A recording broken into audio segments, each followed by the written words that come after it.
ಬಿಜೆಪಿಯ ಪ್ರಚಂಡ ಗೆಲುವಿಗೆ ಸಂಬಂಧಪಟ್ಟಂತೆ ನಾವು ಮಾಹಿತಿ ಕೊಡ್ತಾ ಇದ್ವಿ. ಬಿಜೆಪಿ ಹೇಗೆ 2024ರ ಚುನಾವಣೆಯ ನಂತರ ಸ್ಟ್ರಾಟಜಿ ಬದಲಾಯಿಸಿಕೊಳ್ತಾ ಹೋಗ್ತು ಅಂತ. ಓಕೆ, ಈಗ ಆಪ್ ಸೋಲಿಗೆ ಕಾರಣಗಳು ಏನು ಅಂತ ನೋಡೋದಾದ್ರೆ, ಕಾರಣ ಒಂದು, ಯಮುನೆ ನೀರಿಗೆ ವಿಷ ಬೆರಕಿಯ ವಿವಾದವನ್ನು ಎತ್ತಿದ್ದು, ಆಮೇಲೆ ತೀರಾ ಪೊಳ್ಳು ವಾದವನ್ನ ಬಿಟ್ಟಿದ್ದು. ಕಾರಣ 2 ಕೇಜ್ರಿವಾಲ್ ವಿಚಾರಕ್ಕೆ ಸಂಬಂಧಪಟ್ಟಂತೆ, ಕಾರಣ 3 ಅಬಕಾರಿ ಹಗರಣ, 4 ಜನ ಇದ್ರಲ್ಲಿ ಮಿನಿಸ್ಟರ್ಸ್ ಹೋದ್ರಲ್ಲ ಜೈಲಿಗೆ, ಮತ್ತು ಕಾರಣ 5 ಕೊನೆಯ ಕ್ಷಣದಲ್ಲಿ ಬಿಜೆಪಿ ಆಪ್ ಶಾಸಕರ ಜಂಪು. 20 ಜನಕ್ಕೆ ಟಿಕೆಟ್ ಇಲ್ಲ ಅಂದಾಗ 8 ಜನ ಹೋಗಿ ಬಿಜೆಪಿಯನ್ನ ಸೇರಿದ್ದು, ಅವರೆಲ್ಲರೂ ಕೂಡ ಅಲ್ಲಿ ಗೆಲುವನ್ನ ಸಾಧಿಸಿರೋದು ಆಮ್ ಆದ್ಮಿ ಪಾರ್ಟಿಗೆ ನುಂಗಲಾರದ ತುತ್ತಾಗಿ ಪರಿಣಮಿಸಿದೆ. ಆಮ್ ಆದ್ಮಿ ಪಾರ್ಟಿ ಗೆಲ್ಲಬಹುದಾಗಿದ್ದಂತಹ ಕ್ಷೇತ್ರವನ್ನು ಸೋತಿದ್ಯಾಕೆ ಅಂತ ಕಾರಣಗಳನ್ನ ಒಂದೊಂದಾಗಿ ನೋಡ್ತಾ ಹೋಗೋದಾದ್ರೆ, ಕೇಜ್ರಿವಾಲ್ ನಿವಾಸ ಶೀಶ್ ಮಹಲ್ ಅಂತ ಹೇಳಿ ಪ್ರಚಾರ ಪಡ್ಕೊಂಡಿದ್ದು, ಅಂದ್ರೆ ಒಂದು ಹೆರಿಟೇಜ್ ಬಿಲ್ಡಿಂಗ್ಗೆ 30 ಕೋಟಿ ಖರ್ಚು ಮಾಡಿ ರಿನೋವೇಷನ್ ಮಾಡುವಂತಹ ಅಗತ್ಯ ಇತ್ತ ಅನ್ನುವಂತಹ ಪ್ರಶ್ನೆ ಇತ್ತು. ಅದನ್ನ ಬಹಳಷ್ಟು ಜನ ಅಂದ್ಕೊಳ್ತಾ ಇದ್ರು. ಇವರು ಸಿಂಪಲ್ ಅಂತ ಅಂದ್ಕೊಂಡು ಬಂದು 30 ಕೋಟಿನ ರಿನೋವೇಷನ್ ಖರ್ಚು ಮಾಡಿದ್ರೆ ಇವ್ರು ಯಾವ ಸೀಮೆ ಸಿಂಪಲ್ ಆದ್ರು, ಆಮ್ ಆದ್ಮಿ ಹೆಂಗಾದ್ರು ಇವರು ಅನ್ನೋದು ಪ್ರಶ್ನೆ ಆಗಿತ್ತು. ಸೊ ಪ್ರಾಬಬ್ಲಿ ಇದೆಲ್ಲವೂ ಕೂಡ ಬಿಜೆಪಿಗೆ ಆಮ್ ಆದ್ಮಿ ಪಾರ್ಟಿಗೆ ಪೆಟ್ಟು ಕೊಡ್ತು ಅನ್ನೋದು. ಮತ್ತೆ ನಮಗೆ ಗೊತ್ತೇ ಇದೆ, ಯಮುನೆಯ ವಿಚಾರದಲ್ಲಿ ಯಾವ ರೀತಿ ಕೇಜ್ರಿವಾಲ್ ಅವರು ಆಡಿದಂತಹ ಮಾತು ಅವರಿಗೆ ಉರುಳಾಯಿತು ಅಂತ ಹೇಳಿ. 3ನೇದು ಅಬಕಾರಿ ಹಗರಣಕ್ಕೆ ಸಂಬಂಧಪಟ್ಟಂತೆ ಆಲ್ಮೋಸ್ಟ್ 3 ಜನ ಟಾಪ್ 1 ಇಂದ ಹಿಡಿದು ಟಾಪ್ 3 ತನಕ ನಾಯಕರು ಕೂಡ ಜೈಲಿನ ಪರೇಡ್ ಮಾಡಿದ್ದು, ಸಿಬಿಐ ಇಡಿ ತನಿಖೆಯನ್ನ ಎದುರಿಸಿದ್ದು. ಕೊನೆಯ ಕ್ಷಣದಲ್ಲಿ ಬಿಜೆಪಿಯ 8 ಶಾಸಕರು ಆಪ್ನ 8 ಶಾಸಕರು ಬಿಜೆಪಿಗೆ ಬಂದಿದ್ದು. ಇದೆಲ್ಲವೂ ಕೂಡ ಸೋಲಿಗೆ ಪ್ರಮುಖ ಕಾರಣಗಳಾಗ್ತಾ ಇದೆ. ಮತ್ತು ಇಂಡಿಯಾ ಅಗೇನ್ಸ್ಟ್ ಕರಪ್ಷನ್ ಅಂದವರು ಕೊನೆಗೆ ನಡ್ಕೊಂಡಿದ್ದು ಹೇಗೆ, ಬದಲಾಗಿದ್ದು ಹೇಗೆ? ಕೇಜ್ರಿವಾಲ್ ಅವರ ನಿವಾಸ ಸರ್ಕಾರಿ ನಿವಾಸ ಇತ್ತಲ್ಲ, ಅದನ್ನ ರಿನೋವೇಷನ್ಗೆ ಅಂತ 30 ಕೋಟಿ ಖರ್ಚು ಮಾಡಿದ್ದು, ಕರ್ಟನ್ಸ್ಗೆ ಅಂತ ಕೋಟಿಗಟ್ಟಲೆ ಖರ್ಚು ಮಾಡಿದ್ದು, ಆಮೇಲೆ ಜಕ್ಕೂಸಿನ್ ಹಾಕಿದ್ದು. ಜಕ್ಕೂಸಿಗೆ ಎಷ್ಟು ಕೋಟಿ ಗೊತ್ತಾ? ಇದೆಲ್ಲವನ್ನ ಕೂಡ ಜನ ಗಮನಿಸ್ತಾ ಇದ್ರು. ಸರಳ ಸಜ್ಜನ ಹಂಬಲ್ಲು ಅಂತ ಹೇಳಿ ವ್ಯಾಗನಾರ್ ಅಲ್ಲಿ ತಿರುಗ್ತೀನಿ ಅಂತ ಹೇಳಿದವರು ಮೊದಲು ವ್ಯಾಗನಾರ್ ಕಾರ್ನಲ್ಲಿ ನಾವು ಕ್ಯಾಬಿನೆಟ್ ಮಾಡಿದ್ವಿ ಅಂತ ಕೊಚ್ಕೊಳ್ತಾ ಇದ್ದವರು, ಉಳ್ಕೊಳ್ಳೋದಕ್ಕೆ 33 ಕೋಟಿಯಷ್ಟು ದುಡ್ಡನ್ನ ಮನೆಗೆ ಖರ್ಚು ಮಾಡ್ತೀರಾ ಅಂತ ಜನ ಪ್ರಶ್ನೆಯನ್ನು ಕೇಳೋದಕ್ಕೆ ಸ್ಟಾರ್ಟ್ ಮಾಡಿದ್ರು. ಅಬಕಾರಿ ಹಗರಣ ಬಿಜೆಪಿ ಅವರು ಹೇಳೋದು 50,000 ಕೋಟಿಯ ಸ್ಕ್ಯಾಮ್ ಅಂತ. ಬಟ್ ಓಕೆ, ಇನ್ನೊಂದು ಕಡೆಗೆ ದೆಹಲಿಯಲ್ಲಿ ಬಿಜೆಪಿ ಅರಳೋದಕ್ಕೆ ಕಾರಣ ಏನು? 27 ವರ್ಷಗಳ ಬಳಿಕ ಕಮಲ ಕಲಿಗಳು ಅಲ್ಲಿ ದರ್ಬಾರ್ ನಡೆಸೋದಕ್ಕೆ ಸಿದ್ಧತೆಯನ್ನು ಮಾಡ್ಕೊಳ್ತಾ ಇದ್ದಾರೆ. ಬಿಜೆಪಿ ಗೆಲುವಿಗೆ ಇರುವಂತಹ ಕಾರಣಗಳು ಏನ್ ಗೊತ್ತಾ? ಕಾರಣ 1, ಆಪ್ನ 12 ವರ್ಷದ ಆಡಳಿತ ವಿರೋಧಿ ಅಲೆ ಫೆಟಿಗ್ಯೂ ನಿರ್ಮಾಣ ಆಗಿತ್ತು, ಅದರ ಲಾಭ ಆಗಿದೆ. ಕಾರಣ 2, ಆಪ್ನ ಶೀಶ್ ಮಹಲ್ ಮತ್ತು ಯಮುನಾ ನದಿ ವಿಚಾರದಲ್ಲಿ ಆಮ್ ಆದ್ಮಿ ಪಾರ್ಟಿ ಎಡವಿತ್ತು. 3ನೇದು ಮೋದಿ ಅವರ ಫೇಸ್ ವ್ಯಾಲ್ಯೂ. 4ನೇದು ಬಜೆಟ್ ನಲ್ಲಿ ಈ ಟ್ಯಾಕ್ಸ್ ಎಕ್ಸಾಮ್ಷನ್ ಅನ್ನ ಕೊಡ್ಲಾಯ್ತಲ್ಲ, 12,75,000. ಅದರಲ್ಲಿ ಆಲ್ಮೋಸ್ಟ್ ವರ್ಷವೊಂದಕ್ಕೆ 80,000ದಿಂದ 1 ಲಕ್ಷದಷ್ಟು ಉಳಿತಾಯ, ಬಹಳ ದೊಡ್ಡ ಅಮೌಂಟ್ ಅದು. ಸೊ ಈ ಎಲ್ಲಾ ಕಾರಣಗಳು ಕೂಡ ಬಿಜೆಪಿಗೆ ವರವಾಯಿತು. ಹಾಗೂ ಅತ್ಯಾಕರ್ಷಕ ಮ್ಯಾನಿಫೆಸ್ಟೋವನ್ನು ತಯಾರು ಮಾಡಿದ್ದು ಕೂಡ ಬಿಜೆಪಿಯ ಗೆಲುವಿಗೆ ಸಹಕಾರಿ ಆಯಿತು. 15 ಅಂಶಗಳುಳ್ಳಂತಹ ಮ್ಯಾನಿಫೆಸ್ಟೋ, ಅದು ಅತ್ಯಾಕರ್ಷಕ, ಬೇರೆ ಪಾರ್ಟಿಗಳಿಗೆ ಹೋಲಿಸಿದ್ರೆ ತುಂಬಾ ಆಕರ್ಷವಾಗಿ ಕಾಣಿಸ್ತಾ ಇತ್ತು. ಈ ಎಲ್ಲ ಅಂಶಗಳು ಕೂಡ ಬಿಜೆಪಿ ಗೆಲುವಿಗೆ ಪೂರಕವಾಯಿತು ಅಂತ ಹೇಳಬಹುದು.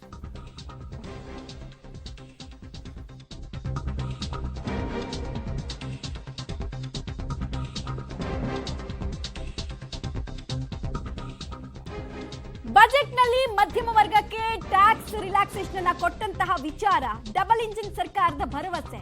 ಅಂದ್ರೆ ಇಲ್ಲೂ ಕೂಡ ನಮ್ಮದೇ ಸರ್ಕಾರ ಬಂದ್ಬಿಟ್ರೆ ತಿಕ್ಕಾಟ ಇರಲ್ಲ ಅಂತ.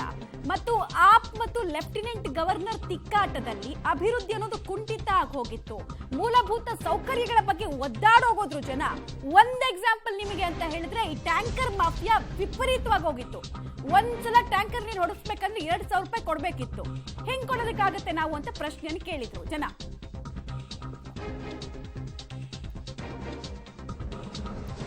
ಡೀಟೇಲ್ಸ್ ಕೊಡ್ತಾರೆ ಶಬೀರ್. ಒಂದು ಚುನಾವಣೆಯ ಸೋಲಿನ ನಂತರ ಕೋರ್ಸ್ ಕರೆಕ್ಷನ್ ಮಾಡ್ಕೊಂಡ್ರೆ ಪೊಲಿಟಿಕಲ್ ಡಿವಿಡೆಂಡ್ ಸಿಗೋದಕ್ಕೆ ಸಾಧ್ಯ ಇದೆ ಅಂತ ಬಿಜೆಪಿ ಮತ್ತೊಮ್ಮೆ ಪ್ರೂವ್ ಮಾಡ್ದಂಗೆ ಕಾಣಿಸ್ತಾ ಇದೆ. At the same time Aam Aadmi party ಹಂತದಲ್ಲಿ ಕೂಡ ಟಿಕೆಟ್ ಹಂಚೋದ್ರಿಂದ ಹಿಡಿದು ಆಡಳಿತವನ್ನ ನಂತರದಲ್ಲಿ ನಡೆಸೋ ತನಕ ಕೂಡ ಪ್ರತಿ ಹಂತದಲ್ಲೂ ಎಡವಿದ್ದೆ ಇವತ್ತು ಅಸ್ತಿತ್ವಕ್ಕೆ ಧಕ್ಕೆಯನ್ನ ಉಂಟು ಮಾಡೋ ರೀತಿ ಆಗಿದೆ ಅಂತ. ಹೌದು ಮಮತಾ. ಮುಖ್ಯವಾಗಿ ನೋಡಿ, ಲೋಕಸಭೆ ಚುನಾವಣೆಯಲ್ಲಿ ಹಿನ್ನಡೆ ಆದ ಬಳಿಕ ಬಿಜೆಪಿ ತನ್ನ ಎಲ್ಲಾ ನೀತಿಗಳನ್ನ ಕೂಡ ಬದಲಿಸುವಂತ ಕೆಲಸವನ್ನ ಮಾಡ್ತು, ತನ್ನ ಚುನಾವಣಾ ತಂತ್ರಗಾರಿಕೆಯನ್ನ ಬದಲಿಸುವಂತ ಕೆಲಸವನ್ನ ಮಾಡ್ತು. ಅದರ ಪರಿಣಾಮ ನಮ್ಗೆ ನೋಡ್ಲಿಕ್ಕೆ ಸಿಕ್ತು. ಮಹಾರಾಷ್ಟ್ರ ಆಗಿರ್ಬೋದು, ಹರಿಯಾಣ ಆಗಿರ್ಬೋದು, ಈಗ ದೆಹಲಿ ಈ ಚುನಾವಣೆಯಲ್ಲಿ ಯಶಸ್ವಿಯಾಗಿ ಅದನ್ನ ನಿರ್ವಹಿಸುವಂತ ನಿಟ್ಟಿನಲ್ಲಿ ಮತ್ತೆ ಅಧಿಕಾರಕ್ಕೆ ಬರುವಂತ ನಿಟ್ಟಿನಲ್ಲಿ ಸಕ್ಸಸ್ಫುಲ್ ಆಗಿ ಮ್ಯಾನೇಜ್ ಮಾಡುವಂತ ನಿಟ್ಟಿನಲ್ಲಿ ಈಗ ಗೆದ್ದು ಬೀಗಿರುವಂತದ್ದು. 27 ವರ್ಷಗಳ ಬಳಿಕ ದೆಹಲಿಯಲ್ಲಿ ಅಧಿಕಾರದ ಚುಕ್ಕಾಣಿಯನ್ನ ಹಿಡಿಯುವಂತ ನಿಟ್ಟಿನಲ್ಲಿ ಬಿಜೆಪಿ ಯಶಸ್ವಿ ಕೂಡ ಆಗಿದೆ. ಆದ್ರೆ ಮತ್ತೊಂದು ಕಡೆ ಆಮ್ ಆದ್ಮಿ ಕೂಡ ಸಾಕಷ್ಟು ಜನಪ್ರಿಯತೆ ಜೊತೆಗೆ ಬಂದ್ರೂ ಕೂಡ ಹಂತ ಹಂತವಾಗಿ ಜನಪ್ರಿಯತೆ ಕಳೆದು ಹೋಗುತ್ತೆ. ಆ ಜನಪ್ರಿಯತೆಯನ್ನು ಉಳಿಸ್ಕೊಂಡು ಹೋಗುವಂತದ್ದು ಏನು, ಹೇಗೆ ಅನ್ನುವಂತ ವಿಚಾರದಲ್ಲಿ ಆಮ್ ಆದ್ಮಿ ಕೂಡ ಇಲ್ಲಿ ಎಡುವುದಂತೆ ಕಾಣಿಸ್ತಾ ಇದೆ. ಭ್ರಷ್ಟಾಚಾರ ವಿಚಾರದಲ್ಲಿ ಸಾಕಷ್ಟು ಹೋರಾಟವನ್ನ ಮಾಡಿದ್ದಂತ ಆಪ್ ನಾಯಕರು ಕಡೆಗೆ ಭ್ರಷ್ಟಾಚಾರದ ಆರೋಪದ ಸುಳಿಗೆ ಸಿಲುಕಿದ್ರು.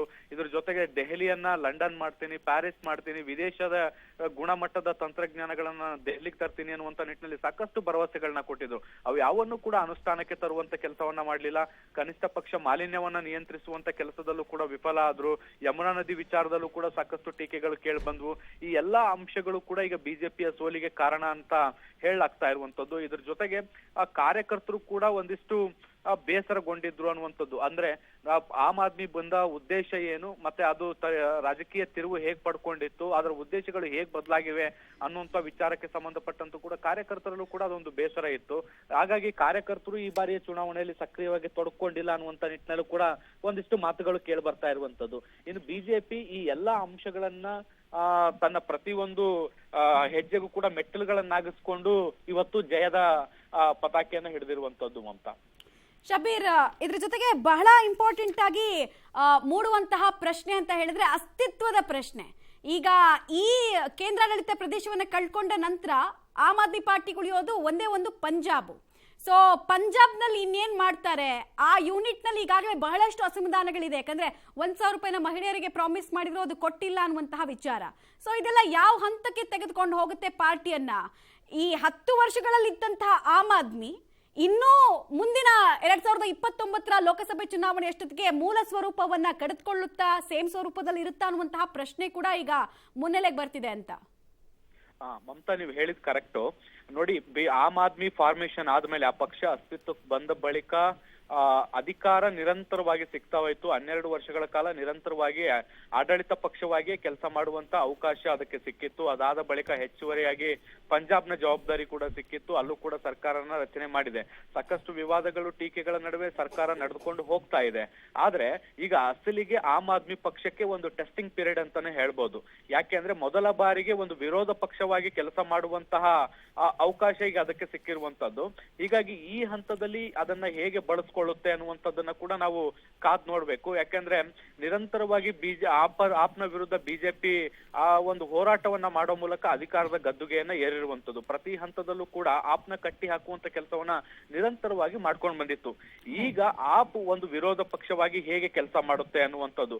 ಒಂದು ವೇಳೆ ವಿರೋಧ ಪಕ್ಷವಾಗಿ ಸಕ್ಸಸ್ಫುಲಿ ಆಗಿ ಅದನ್ನ ಮ್ಯಾನೇಜ್ ಮಾಡಕ್ ಆಗದೆ ಇದ್ರೆ ಈ ಪಕ್ಷ ಭವಿಷ್ಯದಲ್ಲಿ ಬಹಳಷ್ಟು ಕಠಿಣ ಸವಾಲುಗಳನ್ನ ಎದುರಿಸಬೇಕಾಗತ್ತೆ. ಹೀಗಾಗಿ ವಿರೋಧ ಪಕ್ಷವಾಗಿ ಉತ್ತಮ ಕೆಲಸ ಮಾಡಿದ್ರೆ ಭವಿಷ್ಯ ದೆಹಲಿಯಲ್ಲಿ ಮತ್ತೊಂದು ಅವಕಾಶಗಳು ಸಿಗುವಂತ ಸಾಧ್ಯತೆಗಳು ಕೂಡ ಇದಾವೆ. ಹೀಗಾಗಿ ಈ ಟೆಸ್ಟಿಂಗ್ ಪೀರಿಯಡ್ ಅಲ್ಲಿ ಹೇಗೆ ಕೆಲಸ ಮಾಡುತ್ತೆ ಆಪ್ ಅನ್ನುವಂಥದ್ದು ಕೂಡ ಈಗ ಸದ್ಯಕ್ಕಿರುವಂತ ಕುತೂಹಲ. ಮಮತಾ, ಧನ್ಯವಾದ ಶಬೀರ್ ತಮ್ಮೆಲ್ಲ ಮಾಹಿತಿಗಾಗಿ. ಒಟ್ಟಲ್ಲಿ ಈ ಭ್ರಷ್ಟಾಚಾರದ ಆರೋಪ ಹೊತ್ಕೊಂಡು ಎಷ್ಟೊಂದ್ಸಲ ರಾಜಕಾರಣಿಗಳು ಜೈಲಿಗೆ ಹೋಗಿರ್ತಾರಲ್ಲ, ಅವ್ರು ವಾಪಸ್ ಬರ್ಬೇಕಾದ್ರೆ ಅದು ಎಲೆಕ್ಷನ್ ಅಲ್ಲಿ ಅವ್ರಿಗೆ ಪಾಸಿಟಿವ್ ಆಗುತ್ತೆ.